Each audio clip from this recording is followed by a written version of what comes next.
میرے دوستو، جو ہم نے ابھی پروگرام سماعت کیا، ہم نے اپنی آنکھوں سے دیکھا. بچے بیٹا خاموش ہو جائیں گے تھوڑی دیر. آپ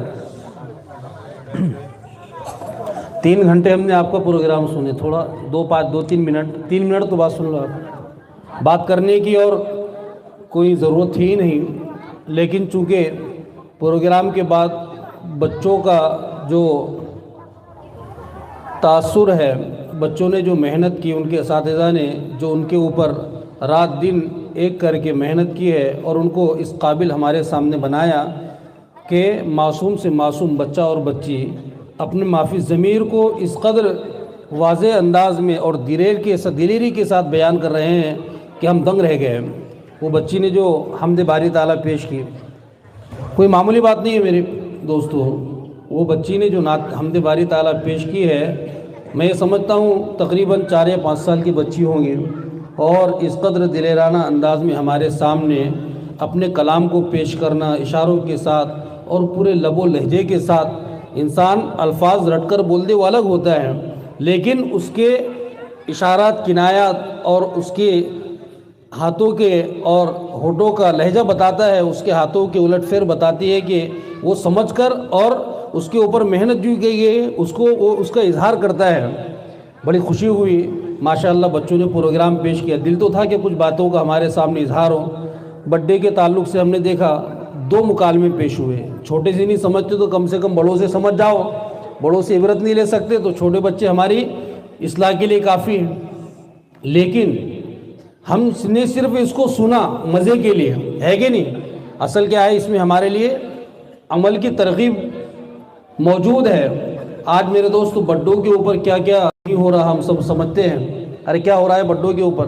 کہیں تلواروں سے کیک کاٹے جا رہے ہیں، کہیں پر ناچنا گانا ڈیجو کے ساتھ. گویا پیدا ہونے کے اوپر ساری خوشیاں اللہ نے اسی کو دے دی. ایسا لگ رہا ہے کہ پیدا ہوگی اس نے دنیا کے اندر ایسا تیر مارا کہ قیامت کی صبح تک اب اس کے نام کا ڈنکا بجتا رہے گا. کیا ہوتا ہے، کیا ہو گیا، سمجھ بھی نہیں آ رہا. اور اسٹیٹس لگاتے کیسے معلوم آپ کو؟ جتنے لوگوں نے بھیجے نا اس کو، جیسے بڈوں نے کیا نا، ہوتا ہے کہ نہیں ایسا؟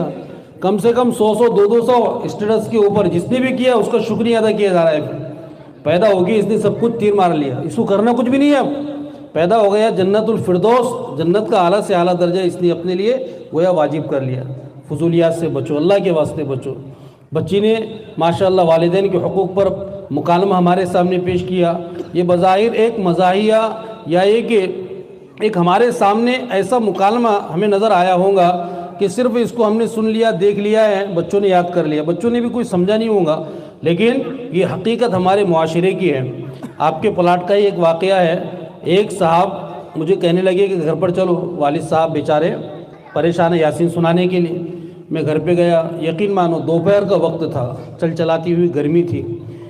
دیکھا میں نے وہاں والد صاحب جو کمرے کے اندر پڑے ہوئے ہیں، ان کے کمرے میں اے سی تو چھوڑیے، کولر تو بہت دور کی بات ہے، پنکھے تک کا بھی انتظام نہیں. پنکھا تھا ٹوٹا پھوٹا، یعنی چل نہیں رہا تھا. ان کی جو رضائی تھی دور سے مہک آ رہی تھی. میں نے دیکھا، میں نے بھائی ان کو یاسین سنائیں گے، ان کو تو ہوش ہوا سے بیچاروں کو. بات چیت کیا، انہوں نے میری باتوں کا جواب بھی دیا. اللہ کے واسطے خدمت کر لے. میں نے بولا بھائی تیری جنت دوزخ سب اسی میں ہے. بھائی کا ایسا ویسا، میں نے بھائی کو جانے دے چولہے میں. اس نے پیدا کیا نا تجھے، اس کا کم سے کم اتنا اکرام کر لے. اس نے دوسرے تیسرے دن مجھے خود بتایا. پنکھا بھی میں نے کہا کہ ضرور لا. تو نہیں لا سکتا تو لے کر آ جا، میں دکان کا پتہ بتاتا ہوں، ہمارے حافظ صاحب کی دکان ہے پلاٹ میں، پیسہ میں دے دوں گا. لیکن اللہ کے لیے ان کو ایسا، ان کی بے قدری مت کر. یہ بھی حیات ہے، ان کو یاسین کی کوئی ضرورت نہیں ہے. ابھی یاسین ویسے سنانا چاہیے، سننا چاہیے، روزانہ پڑھنا چاہیے، لیکن اس کا یاسین کا یہ مطلب تو نہیں ہے کہ موت کا انجیکشن ہے. لوگ کیا سمجھتے ہیں یاسین سنانے کا مطلب وہ بیچارہ جو مریض رہتا ہے وہ بھی آگے پھاڑ کے دکھتا رہے، باپ مفتی صاحب یاسین سنا دے رہے، میرے کو ویسا دکھ رہا گیا میں بھی. نہیں بھائی، یاسین سے اللہ شفا بھی دیتے ہیں. یاسین کوئی انجیکشن یا سلائنگ نہیں ہے موت کے لیے کہ پڑھنے کے بعد وہ بیچارہ ہو جائے گا. تو بہرحال یہ ہمارے لیے بہت بڑی عبرت کی چیز ہے. اسی طریقے سے شوہر آج کل بہت سننے میں آ رہا ہے اپنی بیویوں پر ظلم و تشدد کے پہاڑ توڑ رہے ہیں، ذرا سی بات پر مار دھاڑ. یہ کیا ہے؟ ہمارے معاشرے کا بہت بڑا المیہ ہے اور دردناک المیہ ہے کہ ہم اپنی بیویوں کی قدردانی نہیں کرتے. حالانکہ ان کو مارنا، ان کے اوپر ہاتھ اٹھانا، یہ پہلے زمانے کے اندر ایسا سمجھا جاتا تھا. ابھی ماضی قریب میں 10 سال پہلے کہ بیوی کو جو نہیں مارے وہ گویا مرد کا بچہ ہے ہی نہیں، ہے کہ نہیں؟ ہمارے ہاں ایک کونیوں سے بھی مارتے تھے ان کو برابر، چاروں طرف سے ان کو بیچاریوں کو مارنا وہ ضروری سمجھتے تھے۔ حالانکہ آج سے 1400 سال پہلے بلکہ اس سے بھی پہلے انبیاء اکرام علیہ الصلوۃ والسلام کی زندگی ہمارے سامنے ہے کہ انہوں نے بیویوں کو کبھی ڈانٹا ڈپٹا بھی نہیں، اپنی مرضی اور اپنے جو خواہشات ہوتی ہے اسی ٹوٹنے کی وجہ سے اللہ کے دین کے بارے میں جب بات آئی تو ان کے ساتھ کڑکی کا معاملہ کیا۔ ہم نمازوں کی اس کی تو کوئی فکر کرتے نہیں، لیکن تھوڑا سا اگر دال میں نمک اور کھانے میں نمک زیادہ کم ہو گیا، اسی طریقے سے کوئی ہمارے مزاج کے خلاف اس نے کوئی کام کر لیا تو پھر اللہ کی پناہ یہ بیویاں جب میدان محشر میں کھڑی ہوں گی، اس لیے کہ مائیں بہنیں بھی سن رہی ہے، ان کو بھی سمجھنا چاہیے، یہ بیویاں جب قیامت کے میدان میں کھڑی ہوں گی، میدان محشر میں ہمارا گریبان پکڑ کے کہیں گی وہ دنیا تھی جہاں تم بند کرتے تھے زباں میری، یہ محشر ہے یہاں سننی پڑیں گی داستاں میری۔ اور فیصلہ کرنے والا کون ہوگا؟ جج، اور جو ساری اختیارات کا مالک ہوں گا وہ کون ہوگا؟ وہ اللہ رب العزت کی ذات عالی ہوں گی۔ اسی طریقے سے بیویوں کی بھی ذمہ داری ہے کہ اپنے شوہروں کی قدر کرے، ذرا ذرا سی بات کے اوپر طلاق لینا، آج کل اتنے واردات ہو رہے ہیں، اللہ کی قسم کھا کر کہتا ہوں کہ میرے دوست بلا وجہ کے طلاقیں ہو رہی ہے۔ ابھی 2-3 دن پہلے کا واقعہ بتاتا ہوں، ایک صاحب کا بار بار کال آ رہا تھا رات میں نے کہا کہ 1 بجے رات میں تو کوئی کام کی بات ہوگی، مسئلے کی بات ہوگی، سو گئے نہیں، کیا مسئلہ ہے؟ کہنے لگا کہ میرے بہن ہے خالہ زادی جو بھی تھی، اور کہا کہ وہ اپنے شوہر سے طلاق لینا چاہتی، وجہ کچھ بھی نہیں، بس پسند نہیں ہے۔ تو انسان کیا سمجھے گا کہ 2-4 دن طلاق شادی کے لیے ہوئے ہوں گے۔ اس نے کہا کہ شادی کو کتنا ٹائم ہو گیا؟ میں نے کہا تو کہا کہ شادی کو ٹائم تو پتہ نہیں، لیکن 3 بچے ہیں۔ کتنے؟ 3 بچے اسی شوہر سے پیدا کرنے کے بعد بلا وجہ کے، بلا سبب کے، کوئی ایسا سبب بھی نہیں کہ شوہر ظالم ہے، شرابی کبابی ہے کہ اب بہت ظلم ہو گئے، اب نہیں برداشت کر سکتے، بس دل نہیں ہے، پسند نہیں ہے، اس وجہ سے مجھے اس سے طلاق لینا ہے۔ میں نے کہا بھائی جس علاقے میں وہیں کے علماء کرام سے مسائل معلوم کرو، ہم کو تو نہیں پتہ ہے وہاں کے کیا معاملات ہیں۔ تو یہ ہمارے معاشرے کا المیہ ہے، اس لیے اپنے آپ کو سدھارو۔ بچوں نے پڑھا، ہم نے سنا، یہ صرف پڑھنے سننے کے لیے نہیں ہے۔ شراب نوشی کی عادت کو ختم کرو، جوا اور سٹا IPL کے اندر تو چھوڑیے، آج گٹکا جو معمول ہے، اسی طریقے سے ہمارے یہاں جو تھوڑی بات کے اوپر لون کا چکر چلا ہوا ہے، بچوں نے وہ بھی کہا کہ تھوڑی سی بات ہے، کوئی مسئلہ نہیں ہے، لیکن لون ہمارے لیے ہم سمجھتے ہیں کہ جائز ہے، کسی بھی طریقے سے جائز نہیں ہے۔ کتنے گھروں کو ہم نے دیکھا ہے کہ بیاج اور سود کے چکر میں وہ گھر کے بے گھر ہو گئے۔ ہمارے شہر کی مثال لے لو یا باہر کی، کتنے ہمارے پاس مسائل آتے ہیں کہ گاؤں چھوڑنے تک پر لوگ مجبور ہو گئے، صرف کس وجہ سے؟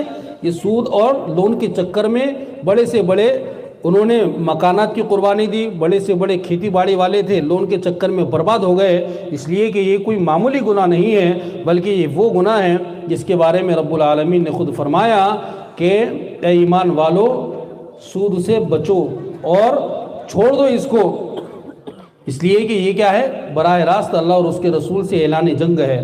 اللہ اور اس کے رسول سے جو جنگ کرے وہ کوئی دنیا میں جیت سکتا ہے اللہ اور اس کے رسول سے؟ اس لیے سوچے سمجھے، ان تمام گناہوں سے اپنے آپ کو بچائے۔ ہم ابرار بھائی کو، مفتی نسیم صاحب کو، مولانا مظہر صاحب کو، اسی طریقے سے مفتی عبدالرحیم صاحب کو، اور بھی جو ان کے معلمین ہیں، اور آپ تمام حضرات اس مبارکبادی میں بالکل مستحق ہے، تمام محلے والے، اور جن ماؤں بہنوں نے ان بچیوں کو مکتب کا پابند بنائے، بہت سارے انعامات ہمارے سامنے ہیں۔ یہ ہو سکتا ہے وہی کوپن والے انعامات ہو کہ روزانہ بچے ایک بلا ناغہ 1 مہینہ 2 مہینہ نہیں بلکہ 8-8 10-10 مہینے مکتب میں آ رہے ہیں۔ یہ میرے دوست بڑی قربانی ان کے پیچھے لگی، تب جا کر یہ نتائج ہمارے سامنے آئے ہیں، ورنہ تو پہلے ہم نے ہمارے مکتب کا حال ہمارے زمانے میں یعنی ہمارے بچپن میں دیکھا ہے کیا ہوتا تھا۔ یعلمون تعلمون کے علاوہ اور برفی، املی ہے کہ نہیں، سب کھانے کے ایٹم اس کے علاوہ کچھ نہیں ہوتا تھا، لیکن بچے جاتے تھے، پڑھ کے آتے تھے۔ ایک استاد ہے اور 200 بچے ہیں، ایک استاد ہے 200 بچے ہیں، کیا پڑھ رہے ہیں ان کو بھی پتہ نہیں، استاد کو بھی معلوم نہیں کیا پڑھا رہا ہے۔ تو بہرحال آج امت میں شعور آیا، انہی چند باتوں پر میں اکتفا کرتا ہوں، اور اللہ رب العزت سے ہم سب دعا کرتے ہیں کہ اس مکتب کو دن دگنی رات چوگنی ترقی عطا فرما کر اللہ رب العزت اس پروگرام میں جن لوگوں نے جس اعتبار سے حصہ لیا ہو، اللہ ان کے اس کو قربانی کو قبول فرما کر اللہ تمام کو رزق حلال طیب نصیب فرمائے۔ ٹھیک ہے انشاءاللہ۔ بسم الله الرحمن الرحيم اللهم لك الحمد كله ولك الشكر كله وإليك يرجع الأمر كله اللهم صل وسلم دائما ابدا على حبيبك خير الخلق كلهم اللهم إنا نسألك العافية في الدنيا والآخرة۔ اے مولا کریم، ہونے والے اس پروگرام کو اپنی بارگاہ میں شرف قبولیت عطا فرما۔ اے اللہ، اس پروگرام میں جس بھائی نے جس لائن سے حصہ لیا ہے اے اللہ اس کی قربانی کو اپنے فضل سے قبول فرما۔ تمام معلمین کو اور یہاں سرپرست حضرات کو، اسی طریقے سے تمام محلے والوں کو اس مکتب کے فیوض و برکات سے مالا مال فرما۔ اے اللہ، رزق حلال رزق طیب دنیا کے ہر مسلمان کو وافر مقدار میں عطا فرما، رزق حرام سے دنیا کے ہر مسلمان کی حفاظت فرما۔ یا ارحم الراحمین، ہمارے نوجوانوں میں ہر طرح کی خیر اور برکتیں نازل فرما۔ اے اللہ، ہمارے نوجوانوں کی ہر طرح کی شراب نوشی سے اور فسق و فجور والی زندگی سے حفاظت فرما، اغیار کے طریقوں سے نفرت عطا فرما کر سنت رسول اللہ صلی اللہ علیہ وسلم کو اے اللہ ہماری زندگی میں لائے اور ہم اس سنت کو اپنی جان سے زیادہ مرغوب سمجھے اور اپنی جان سے زیادہ ایک ایک سنت پر اے اللہ عمر پیدا ہو، ایسی ہمیں غیب سے توفیق نصیب فرما۔